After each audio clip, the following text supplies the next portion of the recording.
Hello, everyone. Welcome. Happy Monday. We are so excited to have you with us. My name is Celine Krzan. I am the professor of entrepreneurship here at the School of Management, and you are here for today's 12 months of leadership.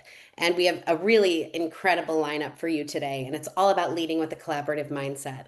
I'll introduce our incredible panelists in just a moment, but we're going to jump in and get started. And first of all, we're so excited. You're one of the first to know officially of the rebrand of our Center for Leadership and Global Impact within the School of Management. This is a really exciting time for our center. And you have Maddie in the chat, you have Dorothy, Naomi, and we're all here to support you. If you have any questions throughout today's webinar, feel free to jump in and we'll be here for support in the chat with you. And we have a lot more exciting news coming. If you have questions for our panelists today, we're going to invite you to use the Q&A button. You'll see the Q&A button right on your screen, and it will give you the opportunity to ask questions to our panelists. We'll save some time at the end, and we'll give you that opportunity. But without further ado, I am so excited to welcome up our panelists to give them an introduction and take them introduction onto the stage. I am first going to invite the incredible Gwen Applebaum. And for our opening, I'm just going to ask each panelist to introduce themselves and share one collaboration from this year that they're proud of and what made it work. Great. Thank you, Celine. That was a nice introduction. I'm Gwen Applebaum. I'm Chief of Staff in the School of Management. I took on this role in 2023 officially. Prior to that, I ran the career office here in the business school. I joined UB in 2008 and had a background in industry and banking before that. But I'm an MBA alum and I loved the school and was glad to join UB back then. My role as Chief of Staff was newly created for the school. So you may be wondering, what does that mean? It's intended to serve as the Chief Operating Officer for the school, so ensuring that the dean's strategic objectives are carried out, sound day-to-day operations. So honestly, leading with a collaborative mindset is fundamental to my success. I'm dead in the water if I'm not building trust with my colleagues and helping people to build a shared vision for the organization. Along these lines, one of the collaborations that I'm most proud of is launching our 3-year strategic roadmap this year. A key part of my role is facilitating the strategic planning process for the school. And so developing a strategic plan that's aligned with the university's objectives. And so why has it worked? I would say working. It's an ongoing process, but inclusiveness, we got everybody involved from all corners of the school, and integration, trying to break down silos. It's gratifying to see how hanging at people's desks are a strategic framework. If you asked everyone in the school, I think everyone would say, and Celine can correct me if I'm wrong, what those strategic pillars are that are foundational for the school, which is incredibly important for a collaborative mindset to make sure we have a shared understanding of what we're all working towards. So that's one thing I'm proud of. Thanks so much, Gwen. And Jennifer, our colleague from Public Health, please feel free to do your intro. Hi, everybody. I'm Jen Foster. I'm the Assistant Director for the Office of Global Health Initiatives here in the School of Public Health and Health Professions.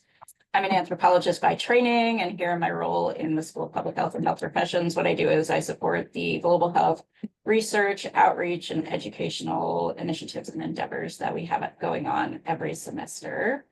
Another part of my role here in the school is supporting our new mobile health units. And so one collaboration that I'm really excited about and proud about this year is working with faculty member Dr. Jessica Kruger.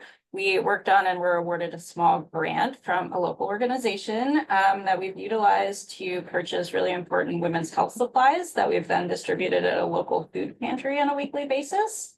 And this was a really important collaboration for us in the community. And what made it work was we're both really passionate about food security, health equity, and women's health needs that are important issues globally and locally. So it made it work for us. Thank you for having me.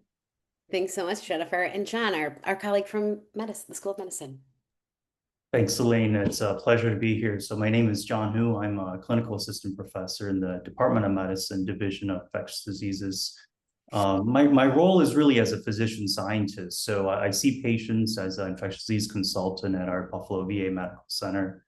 But I also have a research program, a translational research program focused on pulmonary immunity and susceptibility to infections. In addition to this, I also teach at the graduate school, medical students and our trainees at the bedside, as well as formally in the course curriculum. And then I am also the associate program director for our dual degree MD PhD program from which I'm also a graduate of, and so happy to be there. And I think one thing that I'm really proud of, really for the last several years, is our collaboration with actually School of Management. And I see Dr. Dorothy Siasimo on the car, global health trips to Ghana every year. And unlike most global health trips I've been part of, this one actually incorporates both medical volunteers as well as non-medical volunteers, including students from the School of Management and others. And so we've been able to make these trips wonderfully educational, but also impactful in the local community, being able to work across disciplines. And one thing I'm proud of this year is we just hosted a physician partner for about a month here at the medical school, rotating through our hospitals and seeing how healthcare is done here. And so this is really developing to a bi-directional exchange, which is one of the goals we had going forward. Thank you so much. And next I'll invite Molly Altenberg. Thank you. Okay, I am a clinical associate professor in the School of Nursing. I've been at the university since 2014, working as undergrad faculty, and now currently working with graduate faculty as the program director for the Family Nurse Practitioner program. In the university, I'm proud to say that I'm the first faculty member at the School of Nursing that's held the Global Initiatives Coordinator ID. So that's great that I'm able to work with individuals in all the health science schools at the university and collaborate on global immersion experiences for our nursing students. I do currently work clinically as well at Roswell Park as a nurse practitioner. And so I'm able to utilize that current clinical practice role when I'm educating the nurse practitioner students as well. In the last year, one thing that I'm proud of with collaboration is starting to think outside of the box and working with other program directors in other SUNY schools, particularly SUNY Brockport, and working with the public health school here at the University of Buffalo with Dr. Kruger, and starting to formulate a team to help do care in underserved areas. Thanks so much, Molly. And now I'm going to invite Cece Martinez Leon from our School of Engineering. Hi, everyone. Thank you so much, Celine. Thank you for having me. Well, my name is Cecilia Martinez. I'm an associate professor of teaching here at the School of Engineering, specifically in the Industrial and Systems Engineering department, but I'm also the director of the Engineering Management Graduate Program. So I'm in constant collaboration with working professionals aspiring to growth in their careers while they are having full-time jobs and families and other responsibilities. I have held this position since 2022, and since then we've been moving up in the rankings from 49 to 9. So we're in the top 10 programs according to the U.S. News World Report. So one of the things that I can say in terms of collaboration, I had this incredible opportunity to collaborate with a whole different area that I'm not very familiar with. So I do work with working professionals, but this initiative was related to research, offering research opportunities during summer for underrepresented students in, across STEM majors. So I step into that without really knowing exactly what to expect. And all of a sudden, the program was funded by NSF, and it got terminated about a month before we needed to start, offering the program. So I learned a great deal about, fostering a collaborative mindset and working closely with colleagues across different departments, because my position was, how do we make this work? I'm new in the bus, and I know that, the road conditions have changed. So it was, a matter of understanding, the shared commitment. And because we all wanted to keep supporting our unrepresented students, but also at the same time, being flexible on how we approach those challenges. So overall, it was a great lesson learned in how collaborative leadership is really about embracing the unknown and learning together. And I can say that we successfully delivered the program. getting funding from all multiple places, but the experience was offered, and now we are rethinking and reframing the program so that we can continue these offering throughout the years. So thank you. Thank you so much. And what an incredible highlight of all of our partners and really the great collaboration that's happening and how that's a key when we're looking at leadership. So Jennifer, my first question's for you, and really kind of tying into your role in public health. So global health projects, they involve many different partners across different countries and systems. So can you share a collaboration, an example where collaboration was key to success? Yeah, that's a great question. One really good example that I could think of that involves many partners from across different countries and systems comes from, my office, the Office of Global Health Initiatives, and actually the larger UB faculty's successful collaborations with the Pan American Health Organization, or PAHO, as it's generally known. So last year, some of this collaborative work culminated in a webinar that was organized and hosted by PAHO, which was entitled Housing and Health: Implications for Health Equity, that was streamed live throughout the Americas. And a webinar seems like something simple to put on, but in reality, it was the result of several months of collaborative work, and it featured expert introductions and analysis from PAHO and was able to showcase the research of a UB professor from the School of Social Work and a doctoral candidate from the School of Architecture and Regional Planning. And so during that webinar, they spoke extensively on the links between health and housing, on the regional challenges for housing and health in the Americas, global policy, and the goal that is shared, of course, of achieving health equity. And so also on the webinar, our UB experts were joined by speakers from the United States, from Argentina and Guatemala, to provide their own additional and distinct regional contexts and perspectives on these topics. The webinar was translated live in Spanish and English, and really couldn't have happened without approximately a dozen people from across the entire region of the Americas working together toward a collective goal. The webinar was really well attended live, and the link is still up on PAHO's website so that others can watch it and continue to learn from it in the future. And I think that was a really great example of lots of folks working together to really advance some global health knowledge and perspectives. And what a gift, right? Our digital connections. And so, oh my gosh, yes, would not be possible without it. Wonderful. So now I'm going to bring John down to the stage. I'm just going to ask you to highlight, talk a little bit more about your role in healthcare. So as we know, healthcare has a lot of different roles, right? So clinicians, researchers, student administrators. So tell us about a time that you brought these groups together effectively. Thanks, Elaine. I think I want to echo what Gwen had said earlier about needing to do this on a daily basis, and this is really true. I'm actually at the hospital today, and I think in order to effectively deliver care to my patients, we really need to collaborate across multiple fronts. Just as an example, my infectious disease consulting team is not just myself personally, but we really work with a big group, and so we have several pharmacists on staff that help us dose antibiotics and deal with complex regimens as well as interactions. We have educational components where we have trainees, including residents and fellows and medical students that's on service with us. But also really, when I see patients in the hospital, the care we provide doesn't stop at the hospital door. And so oftentimes patients need to leave with antibiotics or infusions where we have to rely on our partners in social work as well as our IV nurses to do all of this. And so really on a daily basis, I have to work in a collaborative team.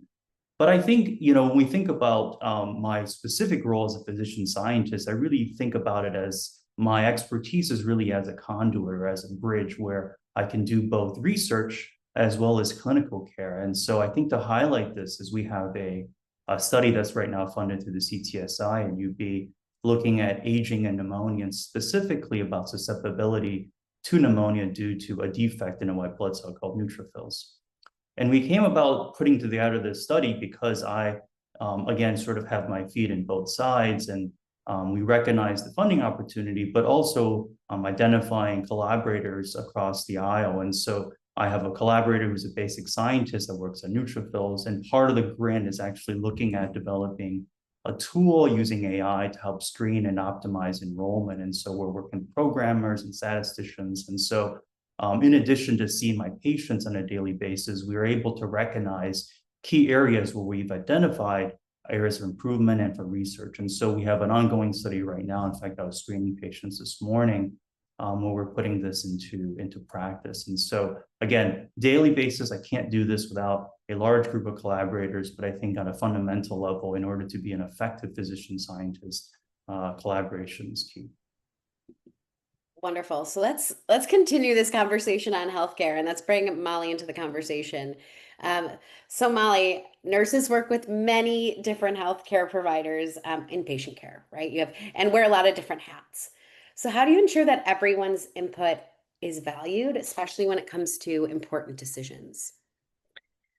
I think this starts off making sure that everybody's heard with my own personal path of starting off as a certified nursing assistant and then becoming a licensed practical nurse and then a registered nurse and then a nurse practitioner and now someone in academia. So I think that personally having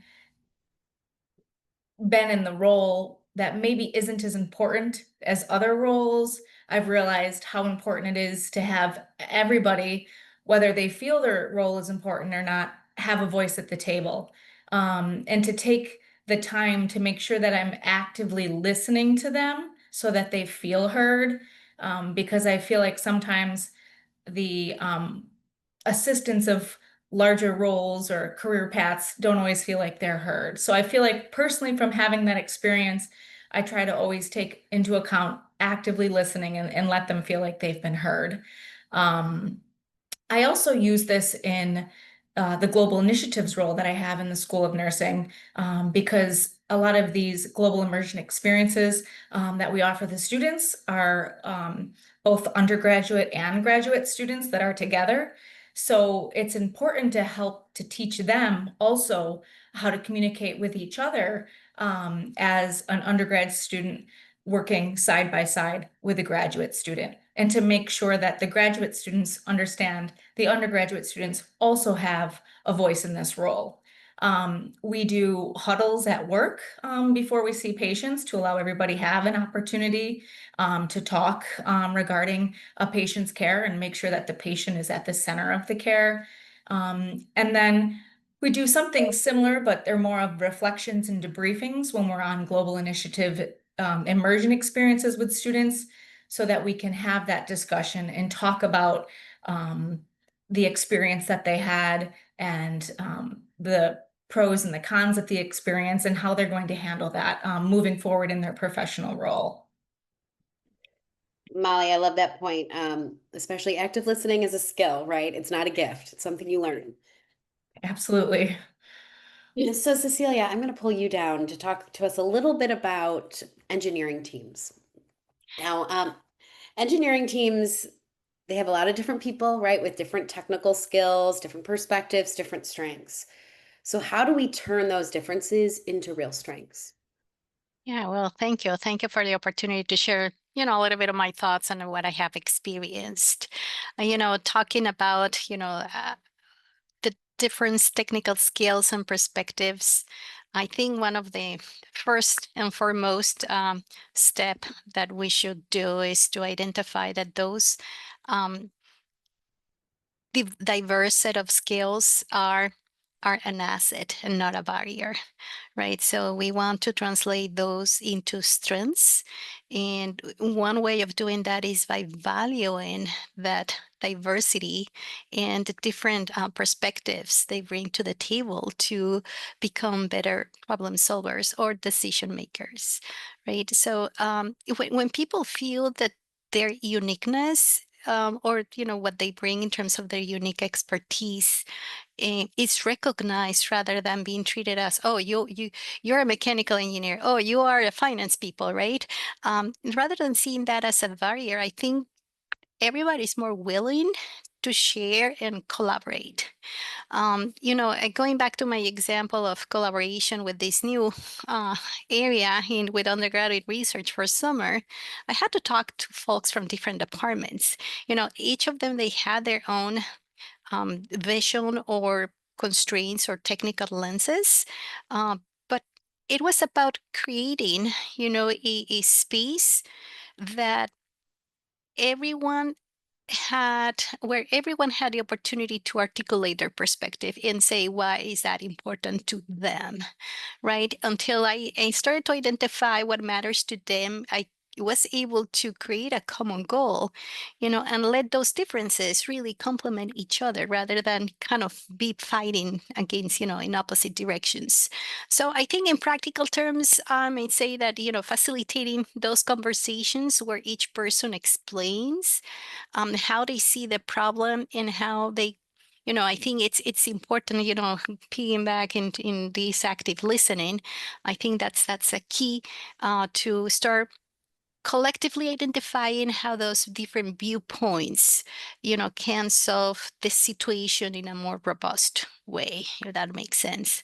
So bottom line, I think embracing those differences and turning into assets and not obstacles, it's really what turns diverse perspectives from multidisciplinary team members into a really strong team. Absolutely. It's assets, not obstacles, right? How do we bring all those strengths together? Um, Gwen, talk to us now about, from your management perspective, what does good collaboration really look like in practice? And if you can, you talked a little bit about the strategic goals of the school in the beginning. So how does this connect to the strategic goals, and how can we model that for future leaders? Sure. So I would say, first of all, I would just say when we talk about what good collaboration looks like in practice, I'll start off by saying I don't think any of us on this webinar would disagree that collaboration is a good thing. So this is not a controversial subject, but what it looks like in practice, to me, good collaboration means people are still collaborating when things get hard. Everyone has the best of intentions with collaboration during good times, but during challenging times, that's when things tend to fall apart. And so people stop focusing on what's important for an organization, the larger goals, and they start focusing on survival and their job. It's natural, it's understandable. So leading with the collaborative mindset has this patience and sympathy for where people are at, but also the fortitude to remind people of the need and expectation of collaboration, even though during those tough times. And I guess I'm speaking from a little bit of experience, not that it's tough times, but we're going through some pretty changeable times in higher ed in general. We just had a faculty retreat on Friday, and we're talking about, some consulting studies that were out talking about the higher education's make or break moment, and thinking about new business models, what value higher education provides. And there's a lot of change going on. And so thinking about, what Stacey was just mentioning in terms of recognizing people's differences and open communication, honesty, shared goals, all of those things, knowing that you can trust. And you mentioned connecting with the strategic goals. For me, in my role, I know that's incredibly important. So when everything's changing around, thinking about what are the foundational goals that people can operate from and know that that is part of the future, that those are enduring despite a lot of the change that's going on. And I would also say valuing the relationships that you've built, not taking them for granted. We lean on those relationships for these collaborations, but not leaning on them so heavily that they break during times of difficulty. And I think when we talk about modeling for future leaders, it's accountability. We're going through a school-wide process, not the strategic planning, but another school-wide process that's been a little bumpy, and leadership isn't always perfect. And so I think if people can see that leadership is accountable, even when something doesn't go quite right, and then that gives people a space for collaboration to persist even during difficult times. So those are just some of my thoughts. Wonderful, Gwen. And you actually answered Ron's question about how do you overcome finding collaboration, especially when it's challenging. But question for any of you, and just if you're willing to weigh in, how can we change a non-collaborative stakeholder into a more collaborative partner? Is anyone willing to jump in on that question?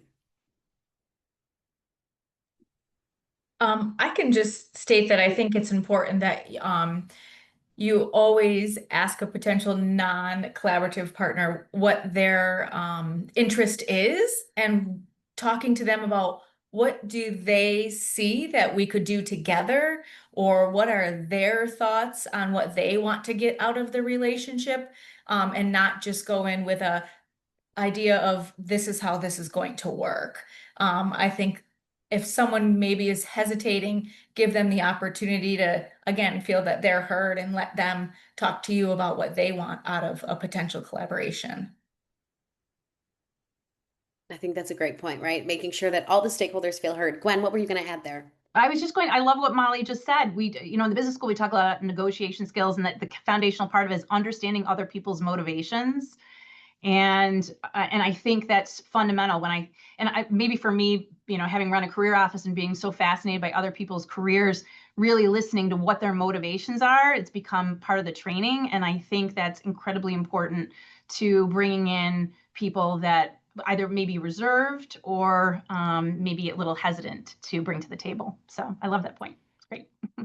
And go ahead, Cece, please. Sorry, I will also like to add what I found in my experience is that, people who are hesitant to collaborate is not because they are not interested in, it's just a lack of understanding. They don't see how their piece is relevant to accomplish the overall goal. And when you clearly state, how important it is to accomplish that overreaching goal, then they start to understand and say, oh, I didn't know that I was so important, or I was the bottleneck, so to speak, right? So I think the lack of understanding is what may, you know, hinder that collaboration. But if you have a clear communication on how important and how valuable their piece is on the big puzzle, I think that's what helps oftentimes. And to bring us to the next question, we have a question from Casey. How are you training leaders of tomorrow to collaborate?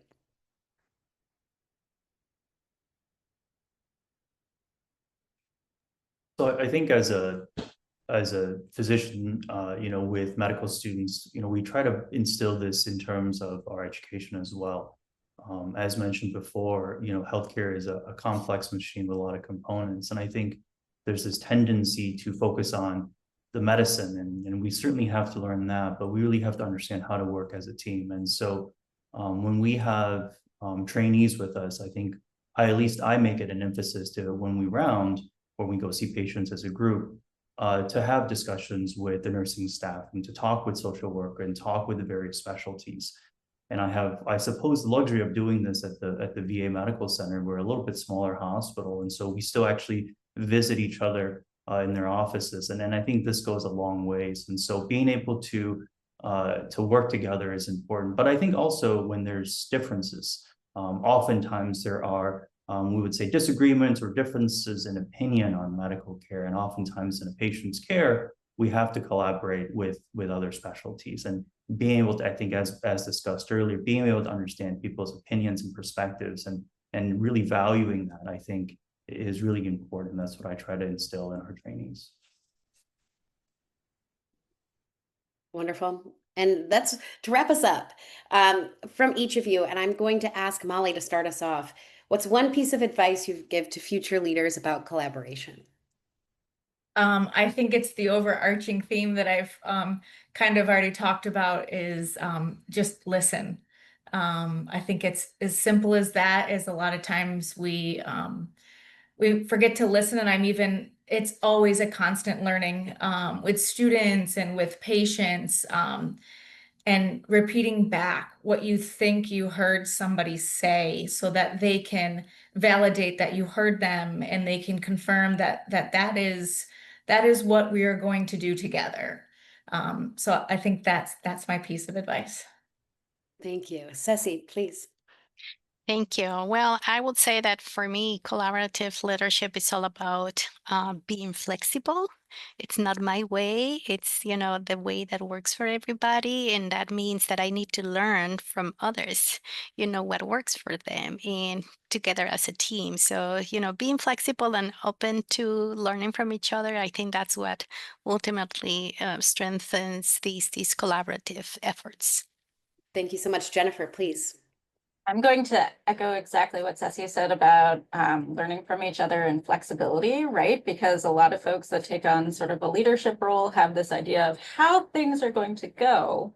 And that's not always how it works. We have to have flexibility. Some people's timelines might be very different from our own timelines, and priorities a little bit different, even if we are working towards the same goal. So yeah, active listening, learning from each other, and flexibility is really key. Thank you, John. So I think for me, we've talked about, as a leader, I think we need to have clarity of vision and objectives, understand the components, but I think it's really, really important to not lose sight of the person, near us. And so, echoing some of the conversations earlier, I think we really need to see our collaborators and teammates as whole people with different viewpoints and different life experiences. And I think when we distill things down to simply metrics, we lose sight of that. And so in addition to achieving the goals, I think this should not be a at all cost phenomenon. And Gwen, wrap us up, please. Sure. My advice is always look for ways to get outside of your day-to-day. That's been a big part of my own career development. And I'm a big fan of design thinking. I know you are too, Celine. And I know, part of design thinking hinges on how much you can be influenced and informed by other disciplines. I was, Leadership Buffalo it has gotten me out of my day-to-day way back when I did that program, and look for other ways that you can be informed. And I think it helps make you a better collaborator. It helps bring new inspiration to the table. And so it's always worked for me and would be my advice. Thank In addition to you. everything else that everyone Yes, does, which is fabulous. we have so many resources here at the university, so please connect with us. And thank you to our incredible panelists for your expertise. You're willing to collaborate with us and be part of this conversation. So thank you, thank you.